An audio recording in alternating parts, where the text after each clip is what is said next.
Hello, everyone. The real Slim Shady is back, and we're going to get into some awesome topics on the Football Lounge.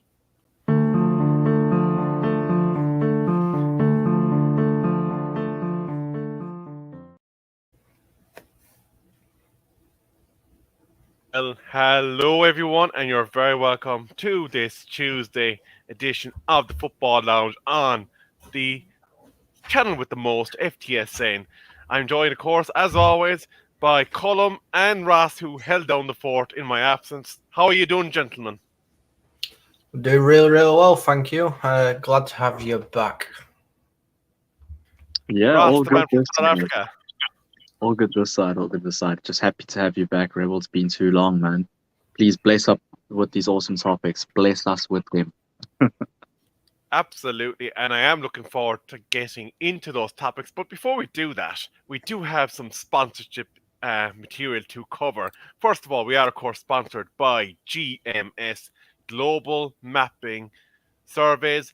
Their website address is in our description below. So if you are looking for anything to do with topographical surveys, as you can see on the screen, these are your people. So do not be afraid to get in touch with them. And also, we are glad to be in partnership with Rate Sports Energy Drink, and we do have a discount code for any purchases that you wish to make. So please do utilize that and take your energy drink game to the next level with Rate. But lads, it's been a minute. There's been a lot going on in the world of sport. Now, Ross, you have 30 seconds to get whatever you want to say off your chest about that abomination of a game at the weekend. So, hop to it.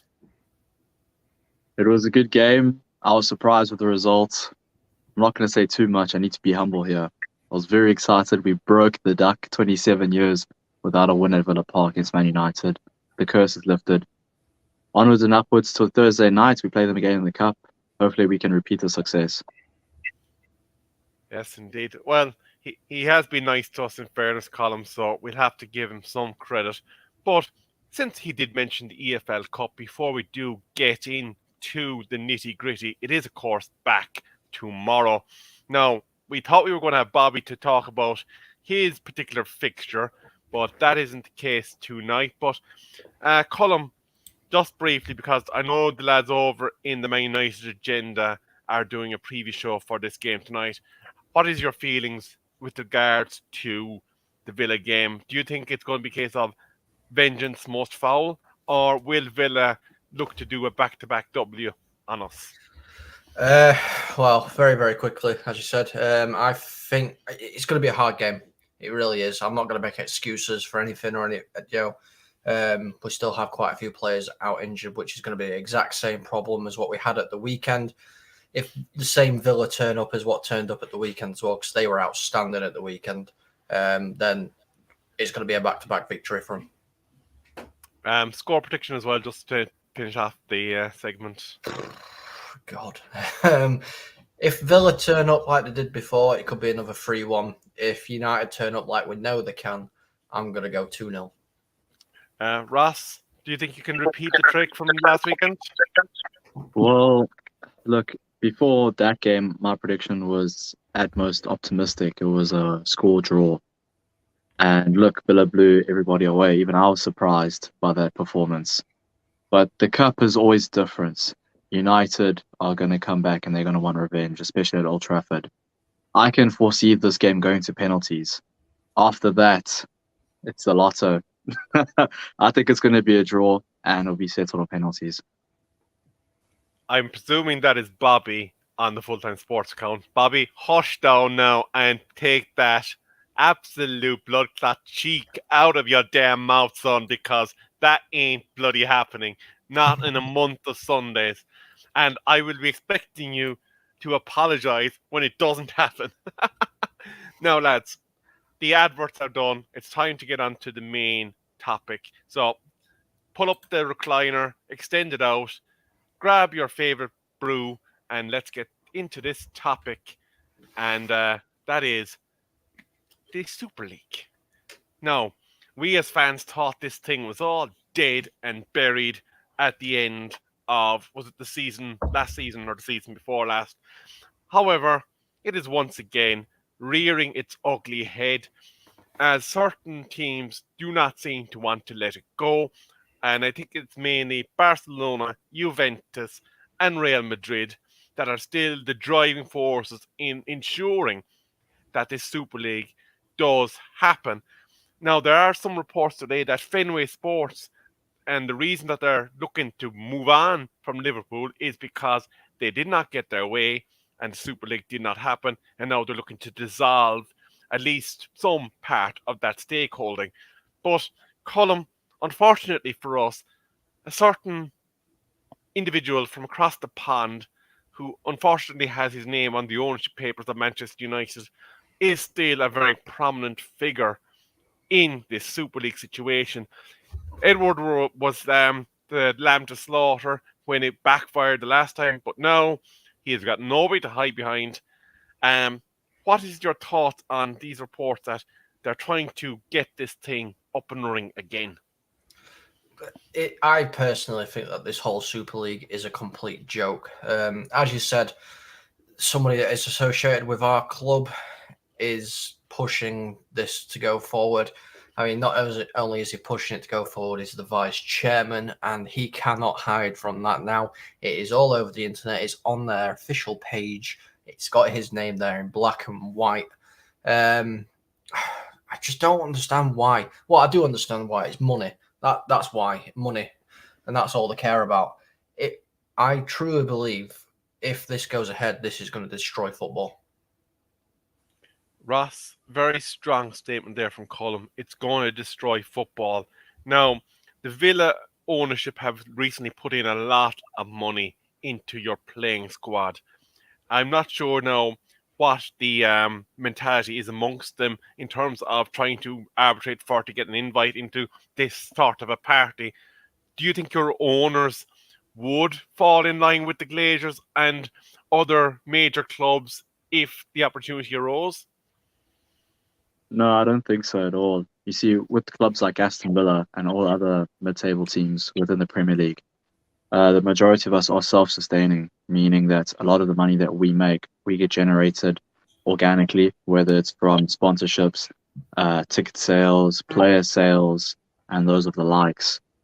I think a lot of us, I know actually for a fact our owners would have looked at the mistake that the top 6 or the top 4 of each leagues have come together and made this Super League, and they've seen the backlash from the supporters that has created from this controversial league, and it shouldn't go ahead at all. And I don't think any other club would fall for that trap. No, not at all. And that's not how football should be. It should be open for every team. You should be able to progress based on merit, and the Super League doesn't allow that. One thing I do want to say about the Super League, and this is just my prediction about it, is I think in the future that league won't become sustainable either. I think after watching, there's only so many times you can watch the likes of Man United going ahead to Barcelona or Bayern or Real Madrid playing Chelsea every second weekend. I mean, that in itself becomes boring. And at first, there might be a lot of money pumped into that because of that hype. But in the future, I don't think that model will become sustainable. Yes, indeed, Ross. Now, there are many European clubs that are casting envious eyes to the financial situation that Premier League clubs find themselves in. And some would even argue that even the bottom end of Premier League is outstripping some of the major European clubs financially because of the nature of the sponsorship deals that the Premier League provides. And they view this as balancing the scales in somewhat.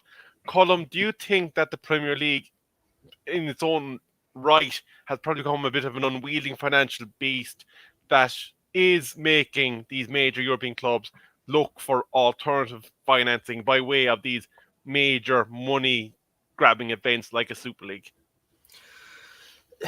See, in a way, I don't blame the Premier League for it at all. The Premier League has that much money because of how exciting the Premier League is.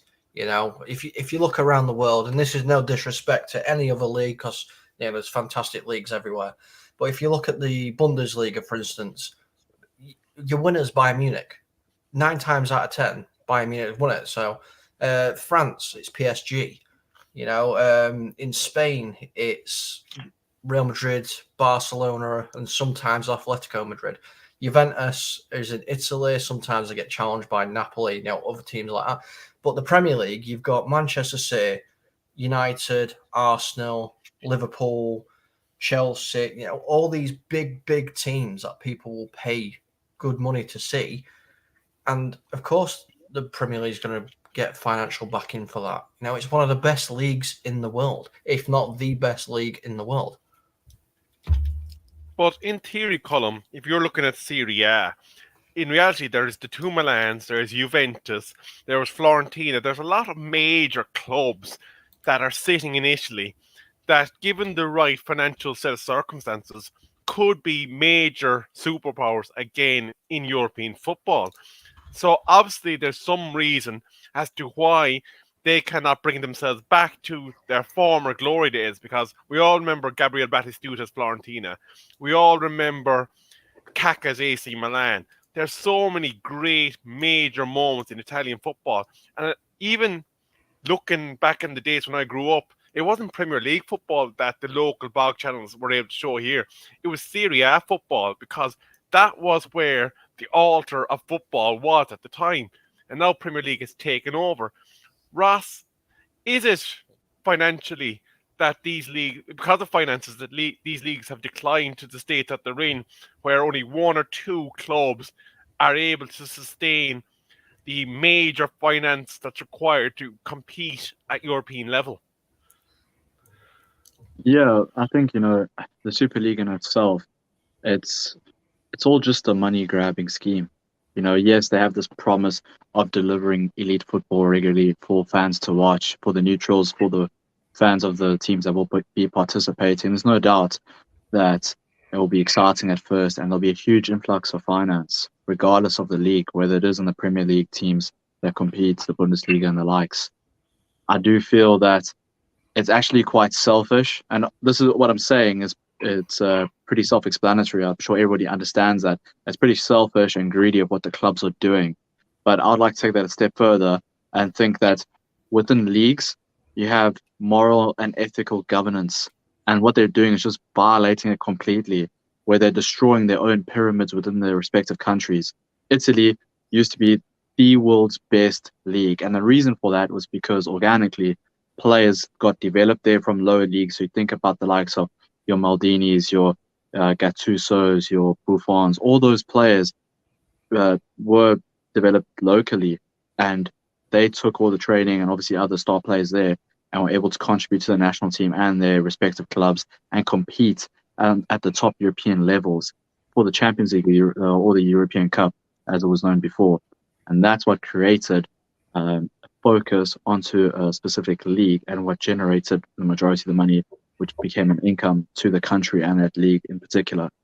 And what you're doing now, you're just stripping it all away, because the likes of the teams that are in the lower half of those respective leagues and divisions, they won't get any of the income anymore. Perfect example is when Man City paid 100 million to Villa for Jack Grealish. It's a hell of a lot of money, which Villa have used to redevelop our stadium and put towards other upgrades within our club, which helps. Of course it does. And then we'll just take that money, invest it back in the youth and redevelop. We might not feel it as much in England and the English leagues, but I tell you what, your likes of your Serie A and La Ligas, and especially your Ligue 1 in France, those teams are going to miss out so much. And it's actually disrespectful. It's disrespectful to the fans and the whole footballing community. It cannot happen. And I know it won't, because I know supporters of the clubs will lose their heads and they'll shut it down.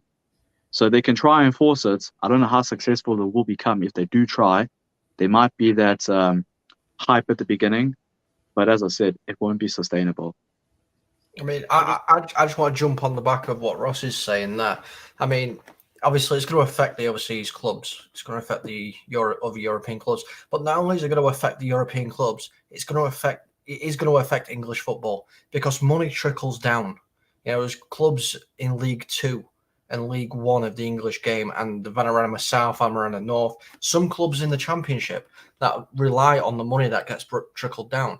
If everything's taken away because of this Super League happening, then we're going to see loads and loads of clubs that have a bit of history, and the local teams and people that will bleed for their local teams disappear. Now, Colin, you've actually segued nicely into what I'm going to be asking you about shortly. But before we do move on, Ross did mention about how they intelligently used the Jack Grealish money. But looking at a team that's kind of firmly in the basement of the league this season, Nottingham Forest, their transfer activity in the summer was nothing short of flabbergasting. And it has to be said that they were only able to do that because of the very nature of the money that is centered in Premier League, because I'd imagine there's top Europa League level clubs in some of the other European leagues that are looking at that and kind of going, I wish we had Nottingham Forest's money, because they don't. So there's obviously a major financial disparity. And just touching, and again, I'm presuming this is Bobby, he said that the form of the Premier League created was a fantastic model which helped the league to grow. European clubs should be more concerned about themselves instead of a league itself. So these clubs only have themselves to blame, being selfish instead of building a good model in their own companies or in their own country with TV companies. So he's rather rightfully saying that they made their own bed and now they need to lie in it. But interestingly, Colin, you mentioned about trickle-down money and what it would mean for grassroots football in England. However, it is stated that it's not the domestic leagues that the Super League is looking to replace. It is UEFA's European football that they are attacking and replacing your Champions Leagues, your Europa Leagues, and your Europa Conference Leagues is where the fallout would be. So the displacement, in theory, wouldn't actually affect your weekend football as we know it, but it would completely and utterly rip up the relationship with some of the teams that are featuring in UEFA affiliated countries with their European governing body. Would that make those leagues under pressure to expel them, do you think? Personally, and this is my personal opinion, I'm going to say it how it is when it comes to this. I think if any club, don't care if it's Man United, I'm a Man United fan, don't care. If they go into the Super League, then that's it. They shouldn't be allowed to participate in anything else. They've chosen to take themselves out of the competitions that are already there, that have a massive history and are important to the fans and to the footballing community in general. It's disrespectful. Like Ross has said, it's completely disrespectful to everything we know about football. And I think they should be kicked out of it, personally. And just kind of backing up, again, somebody with a bit more knowledge on this than I have, is from everything that they've read as well, they've heard it won't affect the pyramid. If it did, it would be screaming loudly. So essentially, I think that's probably why there wasn't so much of a squeak from Premier League at the time. It's because their bottom line, as far as they were aware, was not getting pegged. But lads, that does bring us on to the reform of the Champions League. Some would say that Super League, in the way that it's now going to be formed, in the way that Champions League is now going to be formatted, is actually already here, in that it's going to be one big, large group where each club would play 10 fixtures. I presume some home, 5 away in the season. Now, that's going to inexplicably change the nature of how the European structure is formed, I would imagine. Are they going to continue with the qualifying phases? Have either of you read into these reforms in Champions League? What is the actual significant difference here? And is it giving those European clubs a Super League by proxy? Well, I have the competition format of the Super League in front of me, and I can read a little bit off here. So for the Super League, it's 20 participating clubs with 15 founders, so 15 founding clubs. And there will be a qualifying mechanism for a further 5 to qualify annually based on their prior season. Midweek fixtures with all participating clubs will continue to compete in their respective national leagues, preserving the traditional domestic match calendar. Okay, but it's going to start in August with clubs participating in 2 groups of 10, playing home and away, with the top 3 from each automatically qualifying for the quarterfinals. And then teams finishing 4th and 5th will then compete in a 2-leg playoff for the remaining quarterfinal positions. And then 2-leg format will be used to reach the final, which will be placed in May, and it'll be staged as single fixtures at a neutral event.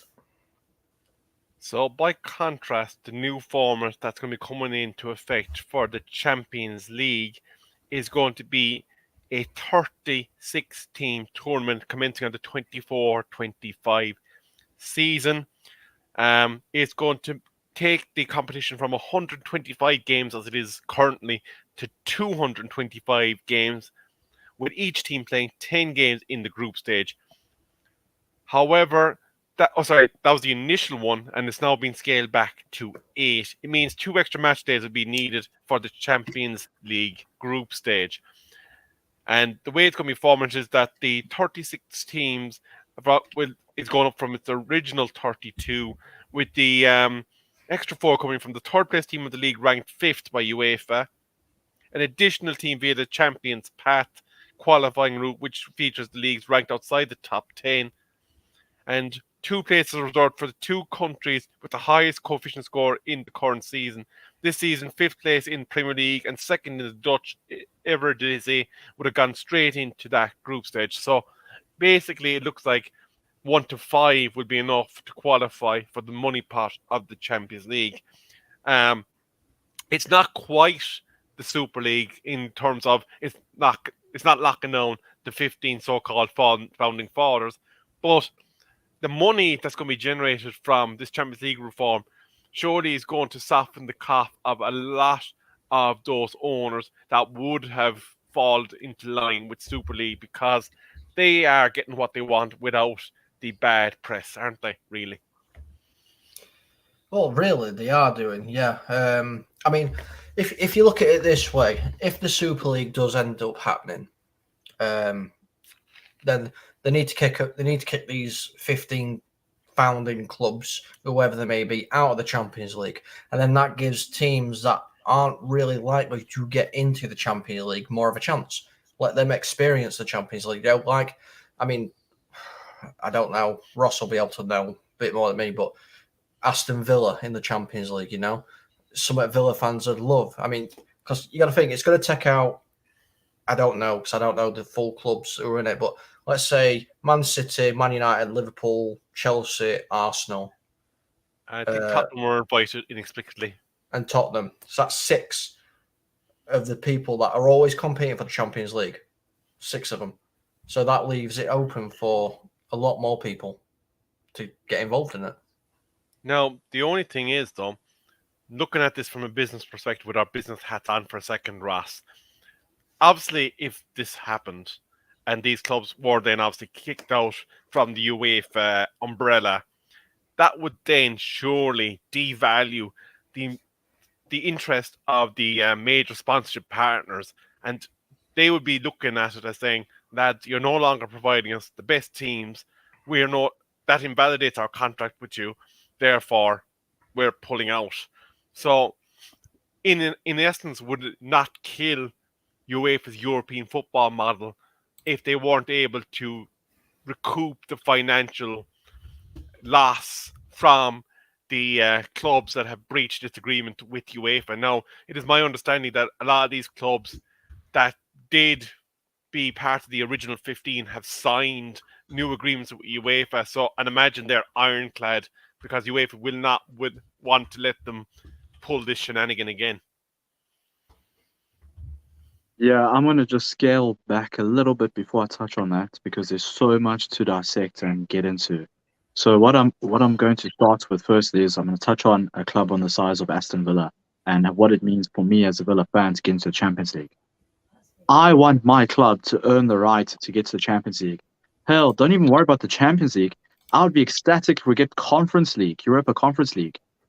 Now, when we speak about potentially under the new Swiss model for the Champions League, more spots be allocated, and under changing the format, I haven't done research to see if that also affects the Conference League and the Europa League. And if it does affect those two competitions as well, it'll be interesting to see how they start seeding teams based on the coefficiencies. That would be interesting because what you do for one competition, I don't think you would have to. I don't think you should leave out the other, if that makes sense. And I know that UEFA are only doing this, even though the Swiss model has been in the works for a while. It's going to directly rival the Super League. Onto the clubs that are going to be participating within the Super League, kick them out. Don't even worry about UEFA competitions. They should be kicked out their domestic leagues.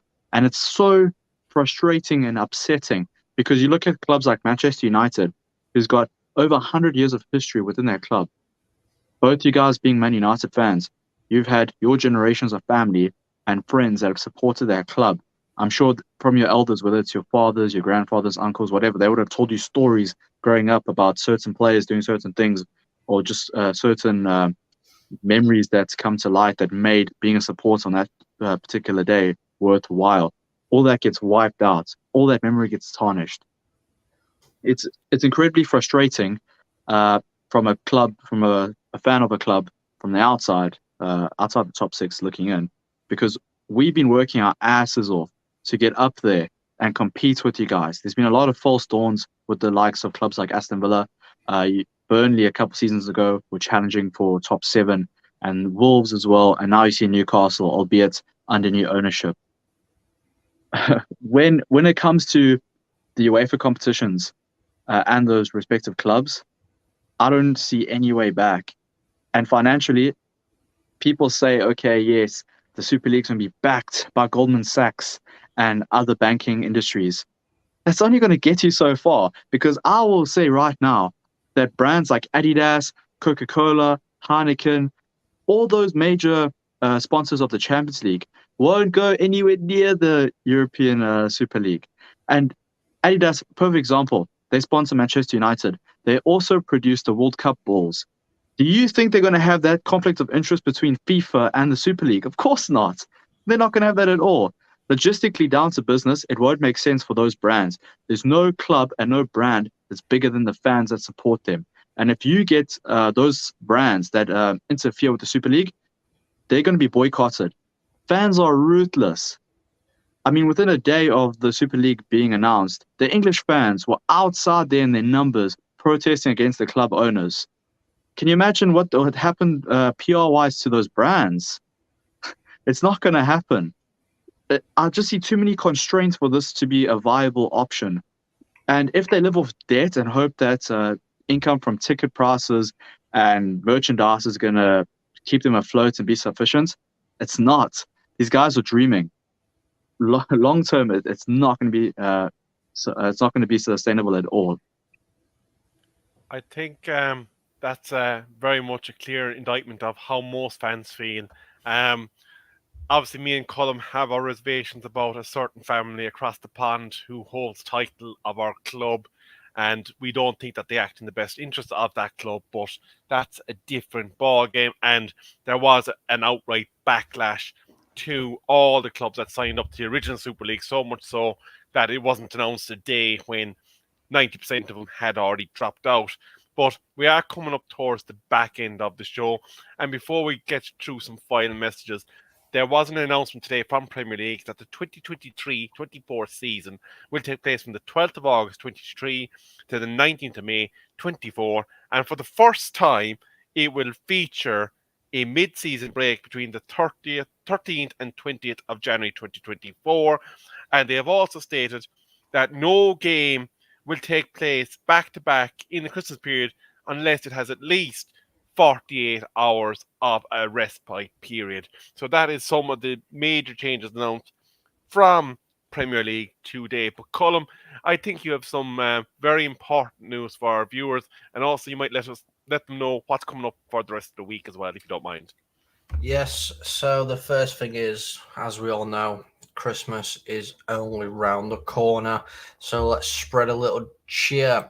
Full Time Sports Network is doing a giveaway, and you can win your team's shirt, home or away. It's entirely down to you.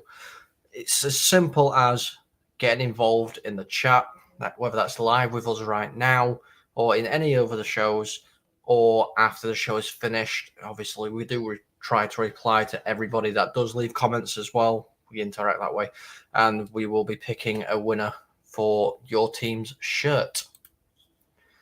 What's coming up this weekend? Ooh, well, this week we've got the comedy show, the Mullet Show. That's coming up this week at 8:30 on Friday night. We have a watch along this week as well. Arsenal. Bobby will be covering that. It is over on here and the Armory TV as it's Arsenal. And we've got football covered this weekend as well. If you're an Aston Villa fan or a Manchester United fan, please go over to one of our sister channels. Ross is happy, and as they'll be covering the game there. Excellent. And spoiler alert, obviously, when we come back next Tuesday, the Premier League season will be in hiatus. So I suppose it would be reminiscent of us not to speak about anything other than the World Cup. So we might look at the groups and maybe even have a little quick predictor as to where we think things will go. But obviously, news can travel and change in the intervening period. So if something major breaks, we will obviously defer that conversation and bring you the latest details. But from us, I want to thank our sponsor, GMS, and I also want to thank our other sponsor, Wraith, for their support of the channel. If you do need some global mapping, do hit up the link that is in this video description. And if you are a person that partakes of top quality energy drinks, Wraith are your people. We do have a discount code, and we will obviously look forward to our continued arrangement with them. But from us, it's been a pleasure. I've been Rebel, they've been Cullum and Ross, and we are going to see you next time.